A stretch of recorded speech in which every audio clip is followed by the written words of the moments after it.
আমার নাম রতনা, আমি ৩৮ বছরের বিধবা। আমার দুটি সন্তান রয়েছে, এক ছেলে রহিম ১৮ বছর আর এক মেয়ে ১৬ বছর বয়স। আজ আমি অনেক ভেবে সিদ্ধান্ত নিলাম আমার সাথে ঘটে যাওয়া ঘটনাটি আপনাদের সাথে ভাগ করে নেওয়া উচিত। তাই বন্ধুরা, আজ আমি আপনাকে যে সত্য ঘটনাটি বলতে যাচ্ছি, যেখানে আমি এবং আমার ছেলে রহিম রয়েছি। আমার বাবা মদে আসক্ত ছিলেন আর মা আমার শৈশব বয়সে মারা যান। তারপর আমার বাবা কৈশোরে আমাকে বিয়ে দিয়ে দেন। কয়েক বছর ভালো কেটে গেল, রহিম ও জয়ার জন্ম হয়েছিল এবং তারপরে একদিন আমার স্বামী প্রায় ৩ বছর আগে দুর্ঘটনার কারণে মারা গেলেন। আমি পুরোপুরি ভেঙে পড়েছিলাম, তবে শ্বশুরবাড়ির লোকেরা অনেক সাহায্য করেছিল। আমি একটি দোকান খুললাম যাতে আমি ছেলে মেয়েকে নিয়ে ভালো থাকতে পারি। সবকিছুই ঠিকঠাক চলছিল, তবে প্রত্যেক মহিলার কিছু চাহিদা আছে। যখন রাত আসে তখন আমি নিজেকে অসহায় মনে করতাম। অন্য কারোর সাথে সম্পর্কের ক্ষেত্রে আমি অপবাদের ভয় পেতাম। তখন আমি এই অসহায়ত্বটিকে আমার ভাগ্য হিসাবে বিবেচনা করে সারা জীবন এভাবেই কাটানোর সিদ্ধান্ত নেই। তাই নিজে খেলার মাঠে বেগুন শসা দিয়ে কাজ চালাতাম। তবে আর কতদিন? কিন্তু খিদের চেয়ে আমি বদনামকে বেশি ভয় পেতাম। তাই আমি আমার খিদে কখনই আমার মনের বাইরে নিয়ে আসিনি। তবে প্রায় ১ মাস আগে এমন কিছু ঘটনা ঘটেছিল যে আমার খিদে আবার জেগে ওঠে। একদিন জয়া স্কুলে গিয়েছিল এবং আমার ছেলে বাড়িতে ছিল। আমি যখন দুপুরে খাবার রান্না করার জন্য দোকান থেকে বাসায় আসি, তখন আমি একটি চাবি দিয়ে দরজাটি খুলি যা আমার কাছে থাকত। ভিতরে রহিমের ঘরের দরজা অর্ধেক খোলা ছিল এবং সে কেবল ছোট জামা পরে শুয়েছিল এবং তার জামার ভেতরে মোটা খেলোয়াড় খানা আমি বুঝতে পারলাম। আর দেখে আমার ভেতরের নারীত্ব জেগে ওঠে। আমার খেলার মাঠ দিয়ে জল বের হতে থাকে। তবে সর্বোপরি ও আমার ছেলে। এই ভেবে আমি ভিতরে গিয়ে খাবার রান্না শেষ করে বিছানায় শুয়েছি। কিন্তু আমার চোখের সামনে এখনো রিহমের অস্তিত্ব ভেসে আসছিল। আমি নিজের নারীত্বকে থামাতে পারিনি। আমি নিজেকে নিয়ন্ত্রণ করতে পারছি না।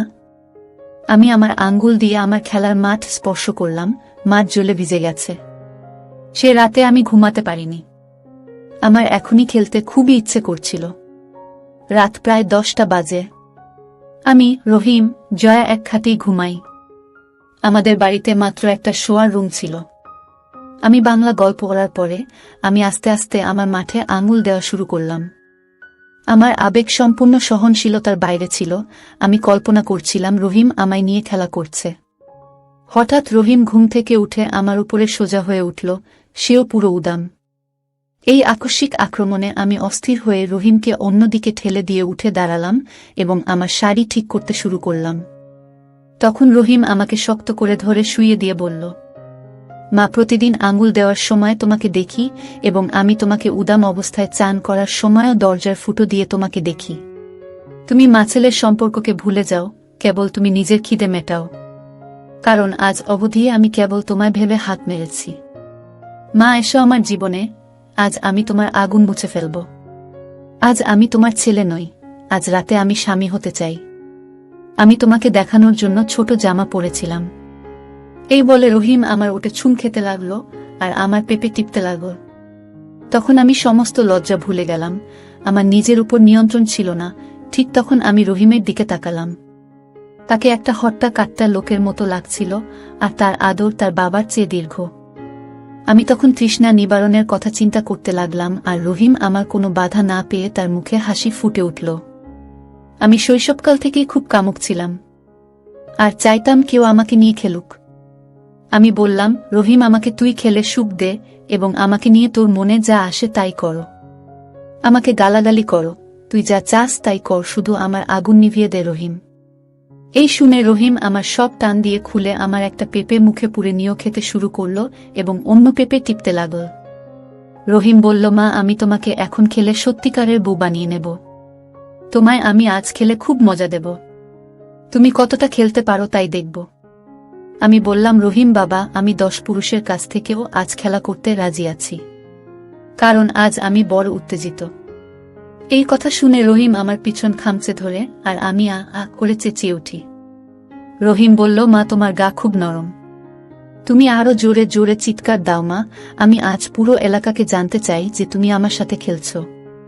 এই বলে রহিম আমার পেটকুট খুলল, তখন আমার মাঠ পানিতে ভিজে চপচপ। তারপর রহিম আমাকে শুইয়ে দিল আর কমলা খেতে শুরু করল। এবার রহিম আমার পা দুটোকে ছুম দিয়ে উড়ুটা ছড়িয়ে দিল আর ফেন্টির উপর থেকে আমার খলার মাঠ খেতে লাগল। আমি সহ্য করতে পারছিলাম না, তাই আমি রহিমকে বললাম, বাবা রহিম, তোর মায়ের ফেন্টি খুলে দিয়ে তোর জুব দিয়ে চাট আমার মাঠ। রহিম তার দাঁত দিয়ে আমার ফেন্টি টেনে আমার গা থেকে নামিয়ে নিল এবং আমার মাঠ জিভ ঢুকিয়ে জিভ খেলা দিতে লাগল।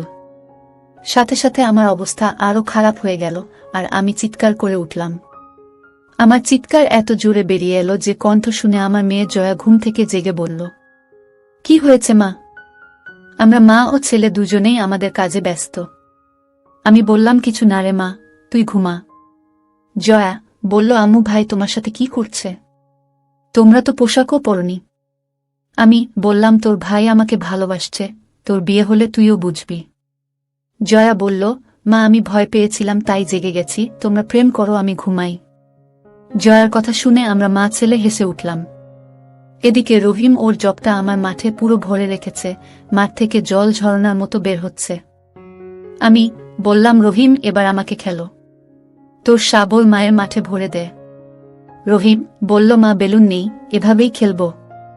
আমার মাঠ তখন যত তাড়াতাড়ি সম্ভব শাবল দরকার, তাই আমি বললাম, খেল রে বাবা, কি ভাবছিস? যদি বেলুন না থাকে তাহলেও খেল। রহিম বলল, তাহলে মা আমি প্রথমে তোমার পিছন মারতে চাই। তুমি কি কখনো তোমার পিছন নিয়ে ভেবেছ? আমি পিছন মারার কথা শুনে বললাম, রহিম বাবা গ্রহণ করো, তোর মায়ের পিছন পূর্ণ করে দে। তখন রহিম আমার পেছন থেকে আমার পিছন টিপতে শুরু করল। এত বছরেও আমার পিছন কুমারী ছিল। রহিম তার 8 ইঞ্চি খেলোয়াড় আমার খেলার মাঠে সেট করে মারল এক ঠেলা। এতে আমার পিছন ফেটে রক্ত বের হল। আমি আবার চেঁচিয়ে উঠলাম। চিৎকার শুনে রহিম ধীরে ধীরে খেলতে লাগল। 5 মিনিট পর ব্যথা কম হলে আমি উপভোগ করতে থাকি। আমি বললাম, রহিম বাবা জোরে খেল, জোরে খেলতে হয়। এই কথা শুনে রহিম জোরে জোরে খেলতে লাগল এবং আমার পিছনে চড় মারতে লাগল আর আমার চুল টেনে আমার পিছন মারছিল। আমি খুব মজা পাচ্ছিলাম। আমার চিৎকার শুনে আমার মেয়ে জয়া ঘুম থেকে জেগে বলল, ভাই তুমি মাকে মেরে ফেলবে নাকি? আস্তে খেলো, মা ব্যথা পাচ্ছে। রহিম বলল, আরে জয়া, ভালোবাসার এই উপায় তোর বিয়ে হলে বুঝতে পারবি। আমি বললাম, জয়া মা তুই চোখ বন্ধ করে ঘুমা, আমাকে আমার ছেলেকে ভালোবাসতে দে। এখনও রহিম আমার পিছনে চড় মারছিল, যা আমার উৎসাহ বাড়িয়ে তুলছিল। রহিম বলল, মা তোমার সাদা পিছন আমার থাপ্পড় দিয়ে লাল করে দিয়েছি, আর এখন তোমার ছেলে তার মায়ের মাঠ উপভোগ করতে চায় আর সারা জীবন খেলতে চায়। আমি বললাম, হ্যাঁ আমার লক্ষ্মী ছেলে, চিন্তা করিস না, এখন থেকে যখন তোরটা দাঁড়াবে তখনই আমার সাথে খেলবি। এই বলে আমি সোজা হয়ে শুয়ে পড়লাম আর রহিম আমার পা তুলে আমার উপর শুয়ে মাঠে মুখে সেট করে আস্তে আস্তে আমার মাঠে খেলোয়াড় ভরে দিতে লাগল। অনেক বছর পরে একটা আস্ত মোটা খেলোয়াড় আমার খেলার মাঠে ঢুকছিল। আমার মাঠ জল ভরে গেল। পুরো শক্তি দিয়ে রহিম যখন খেলা শুরু করল তখন যেন আমি স্বর্গে আছি। খেলার ফ্যাচ ফ্যাচ শব্দ ছিল এবং আমার চিৎকার পুরো ঘরে প্রতিধ্বনিত হচ্ছিল। রহিম বলল, নাও মা, তুমি আজ তোমার আগুন নিভিয়ে ফেলো। আমি রহিম, এই আগুন বছরের এত তাড়াতাড়ি নিভাবে না, ও আমাকে খেলো। তোর এমন মোটা খেলোয়াড়, আমি তো মনে হয় স্বর্গে আছি। আহ খেল রহিম, আহ খেলো, তোর মাকে খেলো। রহিম বলল, মা আমাকে ধর, শক্ত করে ধর। রহিম আমার পশুর মতো আছড়াচ্ছিল, তাতে আমি খুব আনন্দ পাচ্ছিলাম। আর মনে হচ্ছিল আজ রহিম যেন আমায় খেলতে খেলতে শেষ করে ফেলবে। প্রায় 40 মিনিট খেলার পরে রহিম বলল, মা আমার জল পড়বে। আমি এতটাই উত্তেজিত ছিলাম যে আমি কিছু বলতে পারছিলাম না। তার এই কথা শুনতেই আমিও আমার পানি ছেড়ে দেই। আমার পানি পড়ার উত্তেজনায় আমি পানি ছাড়া মাছের মতো ছটফটাতে শুরু করি, যা রহিম বুঝতে পেরেছিল এবং আমার অবস্থা দেখে রহিমেরও উত্তেজনা বেড়ে যায়। আমি জানতাম যে আমার নিরাপদ দিন চলছে, তাই আমি নিশ্চিত হয়ে ছেলের পানি ভিতরে গ্রহণ করলাম। পানি শেষ ফোঁটাটা আমার মাঠে ফেলে রহিম আমার উপর শুয়ে পড়ল। প্রায় 15 মিনিট পরে রহিম ঘুম উঠে চুপচাপ পাশে ঘুমিয়ে পড়ল। আমিও উঠলাম, আলমারি থেকে পাইটি বের করে পরে শুয়ে পড়লাম। তখন জয়া উঠে বসে বলল, মা ভাইয়া তোমাকে অনেক ভালোবাসে তাই না? আমি বললাম, হ্যাঁ আমাকে খুব খুশি করেছে, আয় এখন তুইও ঘুমা। আমার মনে ভয় জেগেছিল যে জয়া হয়তো এইসব মেনে নেবে না, কারণ মা ছেলের সম্পর্ক সমাজে নিষিদ্ধ। কিন্তু পরে জয়া এ নিয়ে কিছু বলেনি, না আমিও। আর কিছু সময় পর আমরা মা মেয়ে দুজনেই ঘুমিয়ে পড়লাম। ভোর 5টা বাজে রহিম আবার জেগে আমার উপর শুলো এবং তার খেলোয়াড় আমার মাঠে ভরে খেলা শুরু করল। প্রায় 30 মিনিট খেলে খেলোয়াড় মাঠ থেকে বের করে আমার মুখের ভিতরে দিল। আমিও তার খেতে শুরু করে দিলাম। আমার খাওয়া শুরুর 1 মিনিটের মধ্যে রহিম আমার মুখের ভিতরে পানি ফেলে, আর আমিও তার সুস্বাদু পানি খেয়ে ফেললাম। সেই রাতের পরে এখন আমরা মা ও ছেলে দুজনেই পুরোপুরি খুলে গেলাম। পরের দিন আমি দোকানে গিয়েছিলাম এবং আমার ছেলে কলেজে। দিনটি সাধারণ দিনের মতো চলে যায়, কিন্তু রাতের নেশা মাথা থেকে নামছিলই না। সত্যি বলতে আমি আমার স্বামীর চেয়ে আমার ছেলেকে বেশি পছন্দ করছিলাম, কারণ 6 ফুট ছেলে যদি পাশাপাশি একসাথে হাঁটে তবে তার সাথে আমার এবং আমার বয়সের মধ্যে কোনো তফাতই বোঝা যায় না। আর এখন আমি অপবাদেও ভয় পেতাম না, কারণ আমি বাড়িতে সবকিছু পেয়েছিলাম। রাত 9টা নাগাদ আমি দোকান থেকে বাড়ি চলে আসি। জয়া তার পড়াশোনায় ব্যস্ত ছিল এবং রহিম ল্যাপটপে কিছু একটা করছিল। আমি তার কাছে গিয়ে জিজ্ঞাসা করলাম, কি করছিস রহিম? রহি বলল, মা আমি কলকাতায় একটি আন্তর্জাতিক কল সেন্টারে চাকরি পেয়েছি, মাসে বেতন 26,000 টাকা এবং আলাদাভাবে প্রণোদনা। এটা খুব খুশির সংবাদ রহিম। রহিম বলল, মা আমরা একটা কাজ করি না কেন? আমি এখানে আর থাকতে চাই না। চলো দোকানটি বিক্রি করে আমরা কলকাতায় চলে যাই, আমি, তুমি এবং জয়া। আমরা সেখানে প্রকাশ্যে আমাদের সম্পর্ক চালিয়ে যেতে সক্ষম হব। যদিও বিষয়টি নিয়ে আমার অমত ছিল না, কিন্তু শ্বশুরবাড়ির কারণে আমি কিছুটা দ্বিধাগ্রস্ত ছিলাম। আমি রহিমকে বললাম, এই বিষয়ে আমাদের আরও ভাবা উচিত। এত তাড়াতাড়ি কোনো সিদ্ধান্ত নেওয়া যাবে না। এরপরে আমি রহিমকে বললাম, তুই মুরগি অনেক পছন্দ করিস তাই না? রহিম বলল, হ্যাঁ মা। জয়াও বলল, হ্যাঁ মা, আজ মুরগি রান্না করো। আমি রহিমকে টাকা দিয়ে বললাম, রহিম মুরগি এনে দে, আমি রান্না করছি। রহিম হেসে টাকা নিয়ে বাইরে চলে গেল। কিছুক্ষণ পর রহিম মুরগি নিয়ে এলো। আমি মুরগি রান্না করে প্রথমে জয়াকে খাওয়ালাম। খাবার খাওয়ার পরে সে ঘুমোতে গেল। তখন আমি রহিমকে বললাম, বাবা রহিম তুই মুরগির তরকারিটা ঘরে নিয়ে যা, আমি রান্নাঘরের কাজ শেষ করে আসছি। রহিম ঘরের ভিতরে গেল। আমি রান্নাঘরের সমস্ত কাজ শেষ করে ঘরের ভিতরে চলে গেলাম। রহিম বিছানায় শুয়েছিল এবং মুরগির তরকারি বিছানায় রাখা। আমিও বিছানায় বসলাম। যখন রহিমের বাবা বেঁচে ছিল তখন সে অবশ্য মুরগির সাথে কয়েকটা পেগ খেয়ে আমাকে খেলত। মুরগি ছিল তবে মদ অনুপস্থিত ছিল। আমি কিভাবে আমার ছেলেকে মদ সম্পর্কে বলবো? আমি এই ভাবনায় নিমগ্ন ছিলাম। তখন রহিম বলল, মা কি ভাবছ, মুরগি খাবে না? তোমার না খুব পছন্দ? আমি বললাম, হ্যাঁ আমার ভালো লাগে, তবে এরকম শুকনো ভালো লাগে না। রহিম সব বুঝতে পেরে আমাকে অবাক করে বলল, মা তুমি কি মদ খাও? আমি বললাম, হ্যাঁ।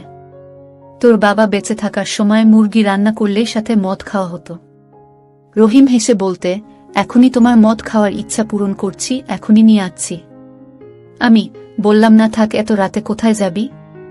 রহিম বলল, মা তুমি চিন্তা করো না, আমি আনছি, মদ খাওয়ার পর রাতে মজা আরও বেড়ে যাবে।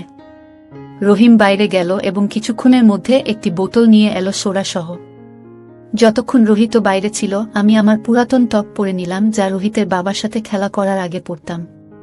তবে আমি কখনই এই জাতীয় পোশাক পরে ঘর থেকে বাইরে যাইনি। রোহিত ঘরে এসে বসে আমার দিকে তাকাতে শুরু করল।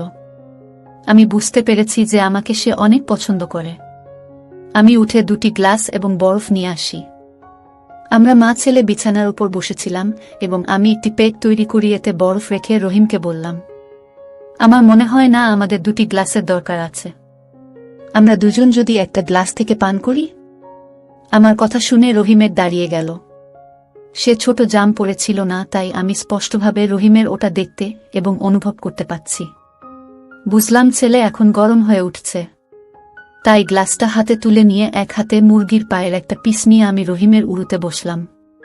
প্রথমে তাকে মুরগি খাওয়ালাম, তারপর পানি খাওয়ালাম এবং আমি নিজে সেই গ্লাস থেকে পানি পান করলাম। তারপর আমরা মা ছেলে দুজনেই একে অপরের ওঁট খেতে শুরু করি। এদিকে রহিম আমার ভিতরে তার হাত দিয়ে আমার পেঁপেগুলো ঘুষছিল, এতে আমি আস্তে আস্তে গরম হয়ে উঠছিলাম। এক পেগ শেষ হয়ে যাওয়ার পরে আমি অন্য পেগ নিতে উঠলাম। তখন রহিম তার সমস্ত খুলে পুরো উদাম হয়ে শাবল আমার পিছনের মাঠে রেখে তার কোলে বসালো। আমার মুখ থেকে তখন আহ বেরিয়ে গেল। আমি ইচ্ছাকৃতভাবে আজ পড়িনি। আমি আবার পেগ তৈরি করে হাতে একটি মুরগি নিয়ে দাঁড়িয়ে আমার ছেলের লম্বা মোটা খেলোয়াড় দিকে তাকাতে লাগলাম।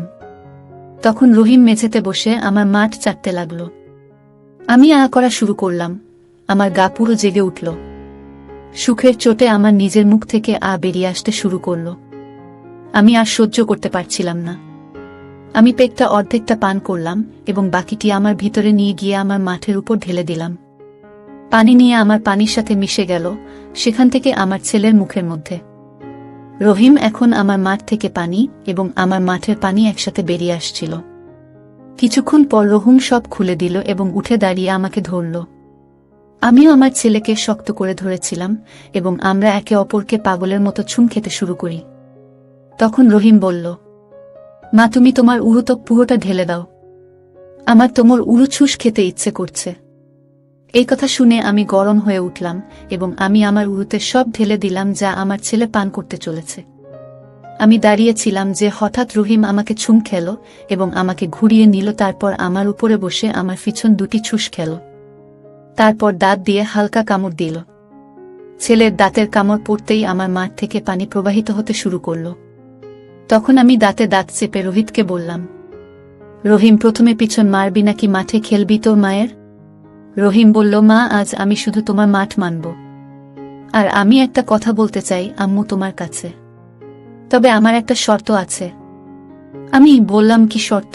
তুই যে সুখ আমাকে দিচ্ছিস তার জন্য আমি তোর সমস্ত শর্ত মানতে রাজি। বল কি শর্ত? রহিম বলল, একটু অপেক্ষা কর মা, আগে আমি তোমার পিছন মারব। আমার মাঠ তোমার পিছন ঢুকিয়ে দেওয়ার পরে আমি তোমাকে আমার শর্তের কথা বলবো আর খেলব। আমি বললাম, ঠিক আছে বাবা, আমি তো তোর গোলাম হয়ে গেছি, এখন তুই তোর মাকে খেলো। আজ তুই ষাট হয়ে আমার পিছন ফাটিয়ে দে, আমার রাজা ছেলে। রোহিত এবার আমার কোমরটি পেছন থেকে ধরল এবং একবারে তার পুরোটা আমার পিছনে মাঠে ঢুকিয়ে দিল। আমি চিৎকার করে উঠলাম, কিন্তু আমি তখন মাতাল ছিলাম, তাই বেশি ব্যথা অনুভব করলাম না। এবার রহিম আমার পিছন খেলতে খেলতে আমাকে বলল, মা আমি তোমাকে খুব পছন্দ করি, আমার সাথে কলকাতায় চলো, সেখানে কেউ আমাদের চেনে না, আমি তোমার তাপ প্রতি রাতে ঠান্ডা করব। এই কথা শুনে আমার আনন্দের সীমা রইল না, কারণ আমি আমার মাঠে দিনরাত রহিমের শাবল চাই। আমি বললাম, রহিম ঠিক আছে, আমিও সারা জীবন তোর সাথে থাকতে চাই, তবে সেখানে যদি কেউ জিজ্ঞেস করে তোর বাবা কে এবং আমার সাথে তোর সম্পর্ক কি, তখন তুই কি বলবি? কারণ আমি যখন বেশি উত্তেজিত হবে তখন আমার চিৎকার বেরুবে, তাতে প্রতিবেশীরা জানবে। রহিম বলল, মা তুমি চিন্তা করো না, বড় শহরে কাউকে নিয়ে কেউ ভাবে না, তারপরও যদি কেউ জিজ্ঞাসা করে আমি বলবো যে আমি তোমার স্বামী, প্রয়োজনে তোমাকে বিয়ে করব যাতে তুমি এবং আমি দুজনেই আমাদের মজা নিতে পারি। এই বলে রহিম আমার পিছ থেকে ওর খেলোয়াড় বের করে সোজা হয়ে দাঁড়িয়ে আমার মাঠে ভরে দিল এবং আমার পিছনও ধরে খেলতে লাগলো। আমিও সাথে সাথে ওর কাঁধ ধরলাম আর আমরা একে অপর খেতে শুরু করলাম। আমি বললাম, রহিম তাহলে লজ্জা কিসের?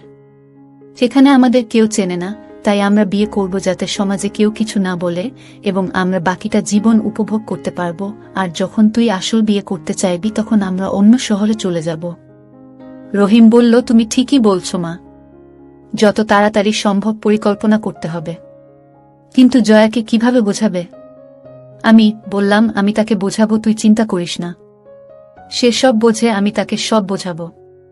তবে আমিও তোর কাছ থেকে একটি জিনিস চাই। এবার রহিম আমাকে ধাক্কা দিয়ে আমার পা দুটো তার কাঁধে রেখে আমার মাঠ খেলতে লাগল আর বলল, বলো মা তোমার কি চাই? আমি বললাম, আমি আমার পেটে তোর একটা সন্তান চাই, প্রথম কয়েক বছর আমার খেল, তারপর তোর বাচ্চা আমার। এই কথা শোনা মাত্রই রহিম আমাকে মাঠ ছিঁড়ে ফেলার মতো করে খেলতে শুরু করল এবং বলল, আমিও চাই মা তুমি আমার বাচ্চার মা হও। একথা শুনে আমিও আমার পিছন তুলে তুলে আমার মাঠ খেলার জন্য আমার ছেলেকে পুরো সাপোর্ট দিচ্ছিলাম এবং রহিমকে বলছিলাম, রহিম আমাকে জোরে জোরে খেলো, আজ তোর শক্ত লাঠ দিয়ে খেলে আমার মাঠ ফাটিয়ে দে। কি সুন্দর খেলছিস আজ তুই। তোর মায়ের আগুন খেলে নিভিয়ে দেয়। আমি তখন সপ্তম আসমানে ছিলাম এবং আমি মদের নেশায় আসক্ত ছিলাম। আর রহিমও নেশা ভরপুর ছিল। রহিম বলল, মা আমি তোমাকে বুয়ের মতো খেলব। আমি বললাম, হ্যাঁ রহিম, তোর মায়ের মাঠে খেলো, আমার পুরো মজা নে। এইভাবে প্রায় 30 মিনিট পর আমরা দুজনে একসাথে পানি ছেড়ে দিলাম। রহিম আমার মাঠের ভিতরে পানি ঢেলে আমার উপরে শুয়ে পড়ল। আমি সঙ্গে সঙ্গে হিসু করতে বসি যাতে রহিমের সমস্ত পানি আমার মাঠ থেকে বের হয়ে আসে। তারপরে আমরা দুজনেই উদাম হয়ে ঘুমালাম। আর পরদিন সকাল 8টায় উঠলাম। ততক্ষণে জয়া স্কুলে চলে গেছে। আমরা বুঝতে পারলাম যে জয়া আমাদের মা ছেলেকে উদাম অবস্থায় দেখেছে, কিন্তু মদের নেশার কারণে আমাদের ঘুম ভাঙেনি। তবে এটা আমাদের পক্ষে ভালোই ছিল। তাই সকালের নাস্তা শেষে আমরা পরিকল্পনা তৈরিতে ব্যস্ত হয়ে পড়ি। কলকাতার ব্যাপারটা কি হবে এবং জয়াকে কিভাবে রাজি করা যায়। দুপুর 2টা। জয়া স্কুল থেকে এসেছে। সে চুপচাপ ঘরে ঢুকে আওয়াজ দিল। জয়া বলল, মা এখানে এসো। আমি সঙ্গে সঙ্গে তার কাছে গিয়ে জিজ্ঞাসা করলাম, কি হয়েছে রে জয়া? সকালে তুই নাস্তা না করে স্কুলে গেলি যে? জয়া বলল, মা গতরাতে আমি সবকিছু দেখেছি। ভাই যেভাবে তোমাকে ভালোবেসেছিল তা আমার ভালো লেগেছে, কারণ বাবা চলে যাওয়ার পরে আর তোমাকে এত খুশি দেখিনি। আমি বললাস, জয়া এটা কাউকে বলবি না। আর এখন আমরা সবাই কলকাতায় যাব। জয়া বলল, মা এতে আমি খুশি। যদি বড় শহরে যাই তবে আমার পড়াশোনাও ঠিকঠাক হয়ে যাবে। আমি কাউকে কিছু বলবো না, তুমি আর ভাইয়া যা ঠিক মনে করো তাই করো। আমি তোমাদের পুরোপুরি সমর্থন করব। এই শুনে আমার মন খুশিতে ভরে গেল এবং আমি রহিমকে সব বললাম। এর কয়েকদিন পর তারপরে আমরা কলকাতায় রওনা দেওয়ার পরিকল্পনা শুরু করলাম। দোকান বিক্রি করে টাকাও পেয়েছি। সবকিছু ঠিকঠাক করে নির্দিষ্ট সময় অনুযায়ী আমরা সকলেই কলকাতায় যাওয়ার জন্য স্টেশনে পৌঁছালাম এবং ট্রেন আসার সাথে সাথে উঠে বসলাম। রহিম ফার্স্ট এসির পুরো কেবিন বুক করে নিয়েছিল, তাই আমরা সকলে আরামে বসে দুপুরের খাবার খেয়ে কিছুক্ষণ শুয়ে পড়লাম। সন্ধ্যা 6টায় আমার ঘুম ভাঙল, কিন্তু রহিম এবং জয়া তখনও ঘুমিয়েছিল। আমিও তাদের জাগাই না। এখন ট্রেন আমাদের শহরকে অনেক দূরে ফেলে এসেছে। আমি ভাবলাম রহিম ঘুম থেকে ওঠার আগে তাকে অবাক করে দেয়া যাক। আমি অনলাইনে একটি সাদা রঙের প্যান্ট এবং খুব পাতলা কাপড়ের একটি লাল টপস, যা দিয়ে আমার পরিষ্কারভাবে দেখা যায়, আর উঁচু হিলের স্যান্ডেল কিনেছিলাম। সেগুলো সব পরে নিলাম এবং ট্রেনের জানালা দিয়ে বাইরে তাকিয়ে রহিমর ঘুম উঠার জন্য বসে থাকলাম। প্রায় 7টার দিকে জয়া ঘুম থেকে উঠল এবং ঘুম থেকে উঠার সাথে সাথে সে আমাকে নিচ থেকে উপর পর্যন্ত এমনভাবে তাকিয়ে দেখল যেন আমি তার কাছে কোনো অচেনা মহিলা। কিন্তু যখন সে মনোযোগ দিয়ে তাকিয়ে আমাকে চিনল তখন বলল, জয়া বলল, মা তোমাকে তো এই পোশাকে যাচ্ছে না, তোমাকে একেবারে নায়িকার মতো লাগছে। আমি ভেবেছিলাম যে সে হয়তো রেগে যাবে, কিন্তু তার এইরকম কথা শুনে আমি খুশি হই এবং আমি তাকে বলি, শিবানী তুই তো জানিস তোর বাবা চলে যাওয়ার পর আমি কতটা কষ্টে ছিলাম। এখন আমরা নতুন শহরে চলে যাচ্ছি, তাই আমি ভাবলাম আমিও নিজেকে নতুনভাবে সাজাই, এই জীবনের সকল সুখ খুঁজে নেই। শিবানী বলল, মা আমি তোমাকে সবসময় সুখী দেখতে চাই, কারণ আমি তোমাকে সবসময় কাঁদতে দেখেছি। তুমি যে কাজে সুখ পাও তুমি তাই করুন, এতে আমাও খুব ভালো লাগবে। তাই মা তুমি যা কিছু করতে চাও তা করো, এতে আমার সর্বদা সমর্থন থাকবে। আমার মেয়ের মুখ থেকে এমন কথা শুনে আমি মনে মনে খুব খুশি হই, এই ভেবে যে আমার মেয়ে আমার মনের সব কষ্ট বুঝতে পেরেছে। তখন আমি জয়াকে বললাম, জয়া তোর বাবার পরে এখন আমি কেবল তোর ভাইয়ের মাঝে সুখ খুঁজে পাই। নতুন শহরে যদি তোর ভাইকে বাবাকে বলতে হয় তবে কি তোর কোনো আপত্তি থাকবে? জয়া বলল, মা আমি জানি এবং আমি দেখেছি ভাই তোমাকে খুব ভালোবাসে, তাই তাকে বাবা বলতে আমার কোনো সমস্যা নেই। যদি ভাইকে বাইরের লোকের সামনে বাবা বলতে হয় তবে আমি তাই বলবো, কারণ মা আমি তোমায় শুধু সুখী দেখতে চাই। আমি কাঁদতে কাঁদতে আমার লক্ষ্মী মেয়ে, আর আমি আমার মেয়ের কপালে চুমু খেলাম। প্রায় 7:30 দিকে রহিম ঘুম থেকে উঠে আমার দিকে তাকিয়ে অবাক হল, তার চোখ বড় হয়ে গেল এবং আমার ফর্সা উরুর দিকে তাকাল। তারপরে সে আমার পেপের দিকে তাকাল। জয়া বলল, ভাই মাকে নায়িকার মতো লাগছে না? রহিম বলল, হ্যাঁ রে জয়া, মা দেখতে একেবারে নায়িকার মতো। এখন চল কিছু চা খাওয়া যাক। রহিম চা অর্ডার করল এবং আমরা তিনজন চা খেলাম। এখন রহিম ঠিক আমার সামনে বসে তার পা দিয়ে আমার পা ঘষছিল। কিছুক্ষণ পর সে তার পা ধীরে ধীরে আমার হাঁটুর দিকে নিয়ে যাচ্ছিল। তখনই জয়া বলল, ভাইয়া, আমার তোমার সাথে খুব খুশি, এটি দেখে আমার খুবই ভালো লাগে। রহিম বলল, হ্যাঁ রে জয়া, আমিও মাকে সুখী রাখার জন্য যথাসাধ্য চেষ্টা করি। এই কথা বলে রহিম তার পা আমার কোলে রাখল। এইভাবেই রাত ৮টা বেজে গেল এবং রাতের খাবার আসলো। আমরা সবাই হাত ধুয়ে বসলাম। তখন জয়া বলল, মা, তুমি সেদিন ভাইয়ের কোলে বসে খাবার খাচ্ছিলে, আমি তা লুকিয়ে দেখেছি। আমার মনে হয় তুমি ভাইয়ের কোলে বসে খেতে পছন্দ করো। এই কথা আমাকে খানিকটা নাড়া দিয়েছিল। তখন জয়া আরও বলল, মা, আমি চাই তুমি সবসময় ভাইয়ের কোলে বসে খাবার খাও। এই কথা শুনে রহিম আমার হাত ধরে তার দিকে টেনে নিয়ে গেল এবং আমাকে তার কোলে বসিয়ে দিল। জয়া নিঃশব্দে তার প্লেট তুলে উপরের বার্থে বসল। আমি জানালার পর্দা টেনে দেই, ছোট আলো জ্বালিয়ে দেই। রহিম কেবল একটি টি শার্ট পরেছিল। আমি আমার পিছন ওর দাঁড়িয়ে থাকা সাবল অনুভব করছিলাম। রহিম বলল, মা, শুয়ে পড়ো, আমি তোমার উরুর উপর খাবার রেখে খেতে চাই। আমি বললাম, ঠিক আছে, তুই আমার উরুতে খাবার রেখে খা, কিন্তু আমিও খাবার খাব। এই কথা বলার সাথে সাথে আমার কামনা বেড়ে গেল এবং আমি চুপ করে শুয়ে পড়লাম। তখন রোহিত আমার উপরে রুটি ও সবজির প্রথম টুকরোটি রেখে চাটতে শুরু করল। তারপরে আস্তে আস্তে পুরো পেটটি চাটতে লাগল। তারপর আমার উরুর উপর খাবার রেখে তা চেটে চেটে খেল। এরপর রহিম দাঁড়িয়ে তার শাবলের উপর খাবার রাখল আর আমি তার শাবল খেতে থাকলাম। এভাবে আমরা দুজনেই খাবার খাচ্ছিলাম। তারপর রহিম রসগোল্লা বের করে আমাকে দাঁড়াতে বলল। আমি উঠে দাঁড়ালাম এবং রহিস হঠাৎ করে দুটি রসগোল্লা নিয়ে হাত দিয়ে টিপল এবং আমার ভিতরে মধ্যে ঢুকিয়ে দিল। তখন জয়াও খাওয়া শেষ করে নিচে নামল। আমরা দুজনেই তাড়াতাড়ি করে বসে পড়লাম আমাদের সিটে। তখন ওয়েটার এসে খালি প্লেটগুলো নিয়ে গেল। আমার তখন আগুন জ্বলছে। আমার এখন রহিমকে একান্তভাবে প্রয়োজন। তাই আমি জয়াকে বললাম, জয়া, এখন তোর ভাইয়ের ভালোবাসা আমার প্রয়োজন। জয়া বলল, মা, ট্রেনে না, আগামীকাল কলকাতায় তোমাদের বিয়ের পর তোমাদের যা খুশি তাই করো। তার এমন কথা না চাইলেও আমাকে মানতে হলো। তারপর আমরা চুপচাপ ঘুমিয়ে পড়লাম আমাদের নিজ নাজ আসনে। পরদিন সকাল 7টায় আমরা কলকাতায় পৌঁছালাম।